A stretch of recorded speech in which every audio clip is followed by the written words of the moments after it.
Okay. Next is, are they better than Goresh Skogul? In my opinion, I think it is safe to say that Goresh Skogul had been officially dethroned. I know, I know, I know, I know, I know, I know.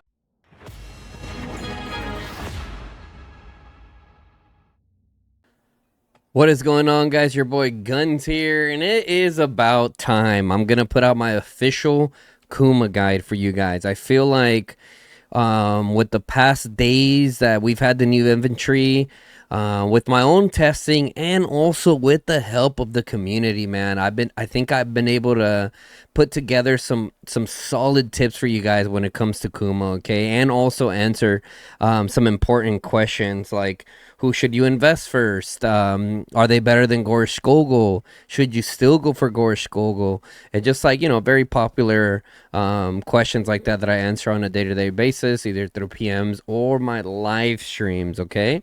All right, so nonetheless, let's get right to it. When we take a look at Kuma, okay? When we take a look at good old Kumster, all right? So Kuma, he is an infantry PvP support, G4 infantry. I'm not sure when he unlocks for a lot of you guys. A lot of you guys ask me when do they unlock that are coming from like earlier seasons. However, I'm not sure. I'll be honest, I am not 100% sure. But I'll be giving you guys the talent guide, recommended artifacts, pets that you can run, and also alternative pairings, because I understand that not everyone's gonna have full access to the SLE hero Kuan. Okay, so let me start off by showing you guys some reports. Okay, so right here we got our guy Ray Z. He has some really good information that he shared. Okay, so let me go ahead and turn the camera off.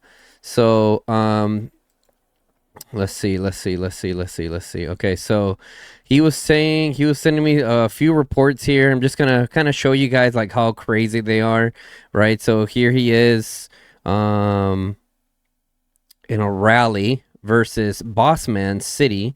You can look at that, double 7 woundeds. Yes, he took a lot more deads here, but that's kind of expected when you're going up against 9 million units. Either way, these new infantry dish out severely wounded like no other. When you look at statistics, you can see that Kuan's damage is up there, 3.4 million kills, and Kuma is more of an enabler. He is essentially the life stealer that allows for Kuan to hit as heavy as he does. Kuan still hits pretty heavy even without Kuma. However, it just enhances them more. If you can see here on the pet, it's only a 1-star pet, guys, and he did 1.2 million damage. He did more damage than a 3-star Moon Rage. So a lot of people have been saying, no, the Moon Bear's better, this and that. I'm like, I don't know, guys. The new pet is showing signs of just being beta. However, the the Moon Bear is really good. Okay, but anyways, we'll get to that part. Right now, I just kind of want to show you guys some reports here. Let's see. Here is the Mazrak that he is running. He went with the full Fierce Attack build, which is actually the recommended build for Rally and Garrison. The Fierce Attack setup. However, if you're doing like an open field kind of setup, I recommend the Counter Attack. Also, if your Bastion is taking 2 or triple rallies, or your city is taking 2 or triple rallies, the Counter Attack setup is probably going to be the better option. So some of the things that we talked about, he was saying that they scale from temporary HP that you gain through battle, which means permanent HP boost doesn't count. So the third skill for Kuan, you gain permanent HP. One skill is max, doesn't count. So this is information that he's getting from CS. But he's saying, but the new artifact HP counts, okay?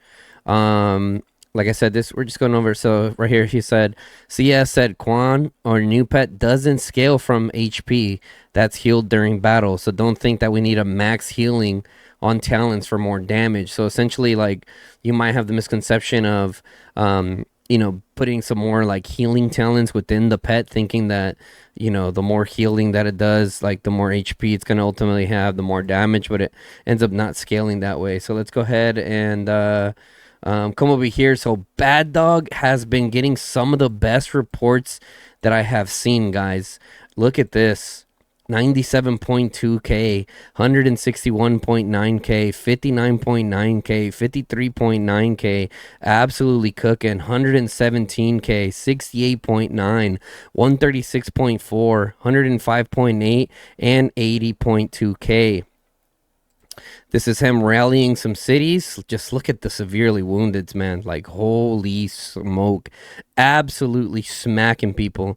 He actually ran his with the Moon Rage here. He's still working on the Mazrock. Same thing over here, right? Look at the severely woundeds. Absolutely crazy. Obviously, when it comes to rallying, Kuma is just best with Kuan, man. When it comes to rallying, and I think even for Garrison, here's a little extra nugget for you guys: a talent tree that he was running, for his infantry. Kind of scroll through that, and then, all right, we can see here the Kuma build here. Look at this. S2AK and Rage. This was when we were in the in the statue. Um okay, excuse me. We're gonna move over here. Darth Malik had some reports for us here as well. This is Magzane. Tohar Thunderlands. Some other. Oh yeah, look at this. So Kuan and Kuma hitting his city, bro. Absolutely cooked the new mage. Like right now, there's a lot of hype around the new mage, but I mean, just look at these numbers, bro. Like it's just unreal how much damage Kuan is doing. Um, okay. Here's Fluffy. He took a city rally. As you can see here, this is a player from WB. Dun da da da. Dun da da da. Oh, he was just sharing one of his builds. And I'll get into that too. Here's his Mazrock. You can see that he went with the counterattack setup. Okay. He went with the counterattack setup there. All right. So, I mean, since we already talked about it, that's essentially what it comes to the pets, okay? This is you got the counterattack setup, and then the other one that I showed you guys was a fierce attack setup. So one specializes on single attack damage, right? Whether that's rallying or garrisoning or city garrison, or out in the field doing like, more like brawl kind of fights in like a 1v1 1v2 kind of scenario. But this right here is the straight up open field, just like best setup that you can do, in my opinion. Obviously his base attributes need some work, but beggars can be choosers, right? And not everyone has the best luck. We got our guy Fearless here as well. You can see, look, 101 report, 101K, 85K. All right. Well, who else do we got here? A few people have been sharing the reports. T1 the Go, I showed him on the last video that we did. Boom, boom, boom. Karina also shared. Like, I mean, you guys can just see it, man. Like, it's just wild the type of damage that they're doing there. That's Aristotle. Okay, so let's go ahead and get into the talent tree. So this is the talent tree that I am recommending when it comes to Kuma. So this is a mixture of what a lot of people have shared with me that has worked for them. So this one right here is specific for big open field fights, okay? So one of the things that you guys see here is we have like damn near no speed here. So this is more like, flag on flag kind of combat. I think that if you're walking pretty far distances, you might want to pick up the 6% speed here, maybe even the 15%, depending on your style of play, okay? Me personally, I'm just going with everything, all the bang for my buck possible. One of the things that you can also do is if they don't really have that much infantry, you can get rid of flank protection and then pick up encouraging dance. So that way when you're running in, you're already gaining even more rage as you're coming in there. I also did this, which is what I call the anti-cav setup. So essentially, it focuses a lot on speed and cavalry damage bonus, counterattack, flank protection, which is huge, right? This is massive when it comes to going for the anti-cav setup. And the reason why I say anti-cav is because you guys know with the current meta going on right now in the community, there's a lot of people running cavs. And when you have sick infantry, especially with these new infantry, like, bro, yeah, I promise you, you're gonna have top tier players running away from you, that have their calves, and if they decide to hit you, perfect, right? All right. So those are the two setups. As far as like the configurations go, I do think that Kuma is best at 5115. Good luck trying to get him to 5115. The reason why I say that is because I do think his fourth skill is the most important due to that attack damage bonus. Some people have been running Moonbear, Venomous Lizard. The Venomous Lizard is an interesting one, guys, because like I said, Bad Dog has showed some good reports, and other people good reports with the Mazrog. But the Venomous Lizard could be a really good option for a lot of you guys, especially if you already have a really good Venomous Lizard from multiple infantry marches that you have. So it'd be perfect because that attack bonus directly correlates to your pet damage. So as you're running in, that Venomous Lizard is getting that extra 100% attack. Okay, so obviously, there's a few factors that gotta be improvised here, right? So every nearby legion that is in battle, right? So you gotta have that factor as well in order for your Venomous Lizard to pop off. But I would say, yeah, at the 5115, you would want to get him. But I would say just 5111 him, get him going, man, get him going. So yeah, I would say 5111 and already start getting into those. So now the next question we're going to answer, who to invest in first, right? That is usually a big question that people ask. If you guys are wondering why my lighting is different, it's because it's late at night and now I don't have all my lights on. But anyways, I just got to make sure I get this video to you guys. But regardless of that, who to invest in first, Kuma or Kuan? And I personally think, as you can see, I max Kuan. I personally think that Kuan should be the one that you max. And the reason why I believe that is because he is the SLE hero. He is going to be the most difficult one to awaken. Kuma is eventually going to come to the dailies and the wheel. Okay, so with that being said, he's going to be a lot faster to awaken. And it also gives your dailies and your wheels a bunch of value, okay? So that answers that as far as like who to invest in first. I think Kuan is the answer if you have like spare tokens, okay? Next is, are they better than Goresh Skogul? In my opinion, I think it is safe to say that Goresh Skogul have been officially dethroned. I know. I've been kind of a little iffy of saying that, but I really do think that. Based off the reports that I've been seeing from the rallies to the open field to the garrisons to the city garrisons to the city rallies, like they are just all around just deadly. Even for me, even though my Kuma is only 5111, I actually tested it the other day in the statue.